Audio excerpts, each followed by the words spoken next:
Hello, today we're going to discuss how to win your claim against the insurance company. This video is going to be posted on our website. You just click on the free advice section. Then there'll be a list of different web pages there, and you just click on that link, how to win your claim against the insurance company. This is going to be some really helpful information for you. Right after the accident, those first few days are absolutely critical after you've been in an accident. All right, this is the period of time when you got the insurance adjuster calling you almost immediately. They don't wait. These are the situations where they drop everything they're doing and they jump right on it because they know that these first 24, 48 hours after a car accident is critical for them to minimize what they pay. All right. First of all, let's not forget insurance companies. They're not government agencies. Of course, they're not charities. They are businesses. Everything they do is to make a profit. The less money they pay you, the higher their profit. It's just that simple. We have other pages and videos that talk about dealing with the adjuster, to not be fooled by how sweet and kind they sound, because that's just, they gotta sound that way because in the meantime they're ripping you off, right? That's just, what else would you expect, right? It's to somebody to rip you off without you even knowing it.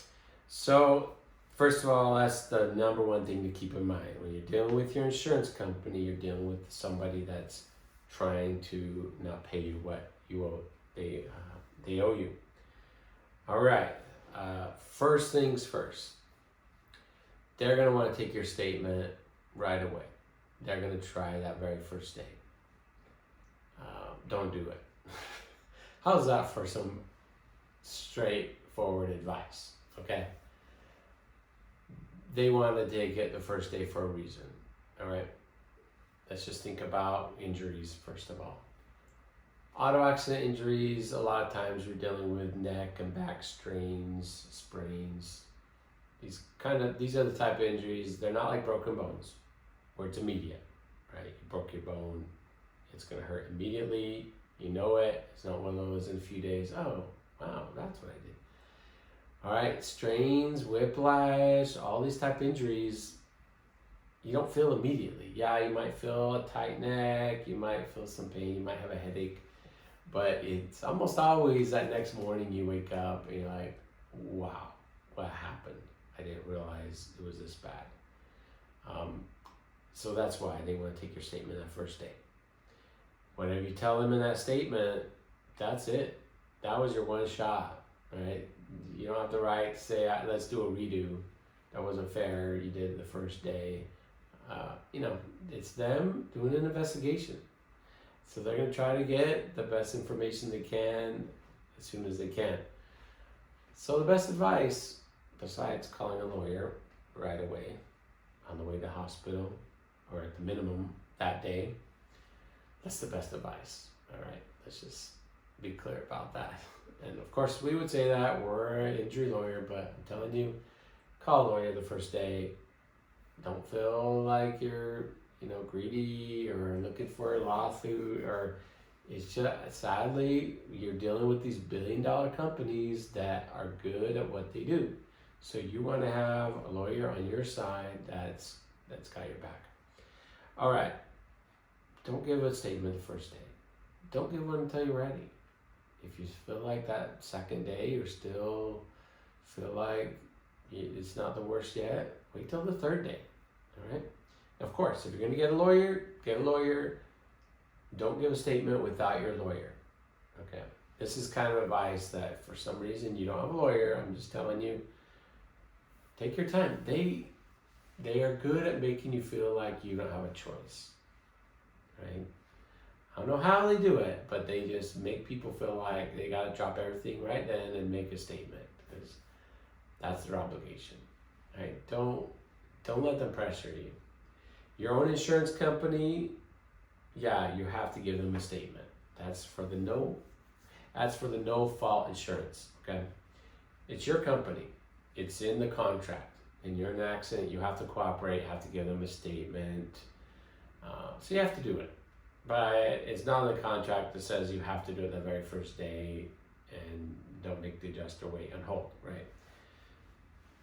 So you got to do it.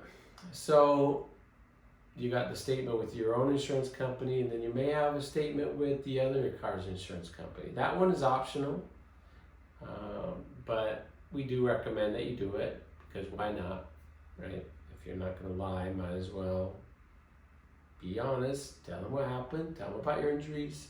Of course, if you have a lawyer, that's better, so we can give you advice on how to really do a good job in that statement. Okay. Your own insurance company. The main thing, because they're paying your medical bills, right? They're going to want to know all about your injuries. I can't stress this enough. You want to get every single injury in there. You don't want to be in the position where you forgot about something, you get treatment for that a week later, and then they're like, we don't want to pay for that because we don't know that it's from the accident, because you didn't tell us about it after the accident. So you want to, if you make a list, how about that? You sit down before you do the statement, make a list of all your injuries. And when I say all, I mean details. Not just your back, your upper back, middle back, lower back. If you want to say whole back, say my whole back. But don't think your neck is part of your back, right? If your neck hurts, you've got to say your neck. I'm telling you this stuff for a reason, because we have clients, they say my mid back hurts. They get treatment for their lower back. They don't want to pay it, right? What do you mean why are you getting treatment for your lower back? You just said your middle back hurt. Well, yeah, well, that day, but the next day, it was my lower back. Too late, too late. It's all about the statement. So get all of the injuries in there, everything, from head to toe, headaches, fingers, sprains, every pain, every injury. Get it all in there. Because if you don't, then they're not going to pay for that treatment. Yeah, they might on accident or whatever, but if you get an aggressive adjuster that's really trying to avoid paying stuff, they're not going to pay for stuff that you didn't mention in the statement.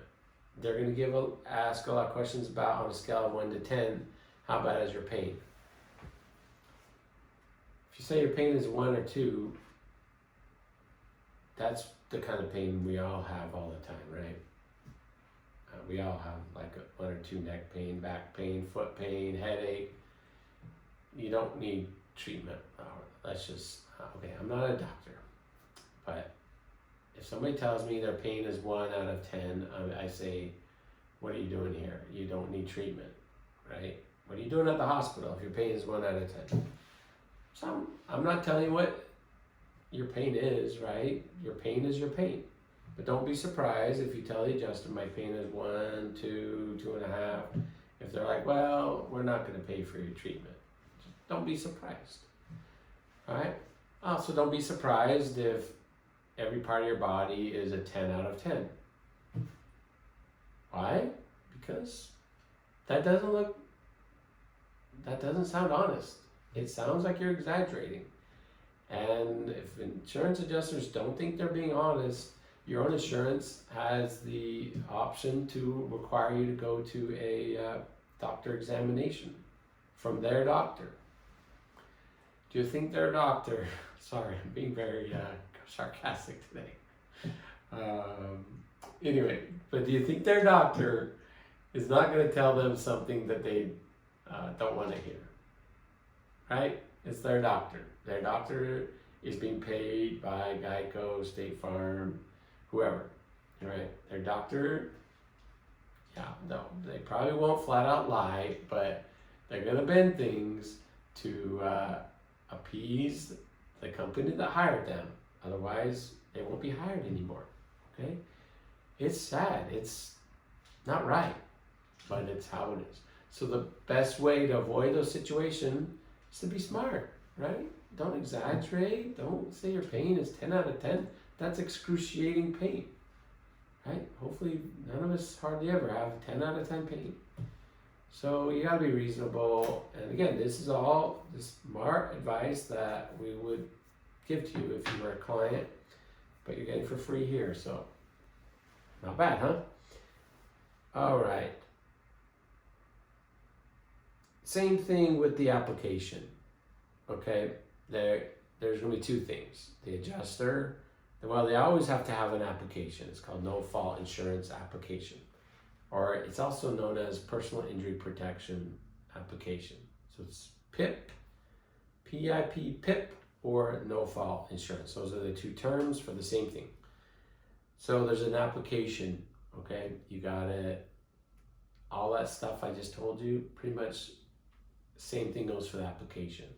Number one thing on there is to list every single one of your injuries. If you want to be broad, be broad. It's better to be broad than specific and miss something. All right. So for me, I would say back injury. Right.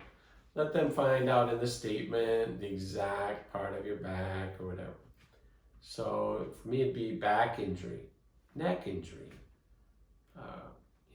right leg injury.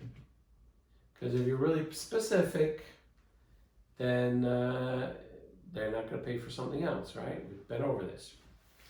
So that's same deal with the application, and you got to do the application, or they're not going to pay your bills. So it's not one of those things that that looks like a lot of work, and I don't feel like it. Well, they're not going to pay your bills until you fill out the application and send it back. But that's the main thing, is you're going to have to explain all about the accident, how it happened, and then all about your injuries, right? Another big thing, what was the topic? How to win your claim, okay? How to win your claim. So those are good advice right there.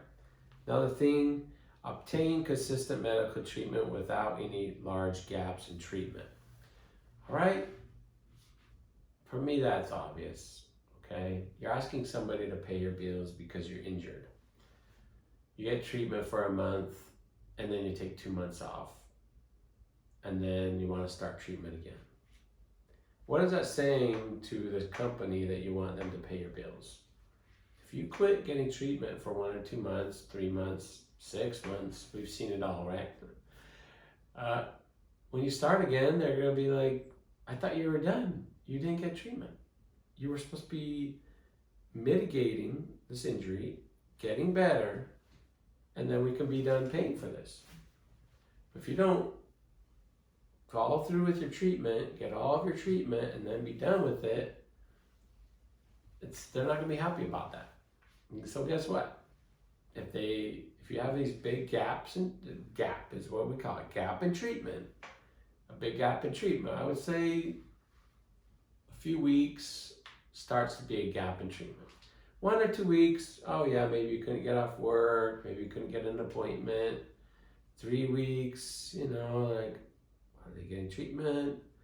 But after a month, it starts to be like, are they better? Or did they get hurt doing something else? Let's just face it. Like, we can't expect them to pay for any injuries for the rest of your life, right? They have to pay for your injuries from that specific car accident. Humans, we're always getting injured, right? We're always tripping downstairs, falling, playing sports. We're always getting injured doing stuff.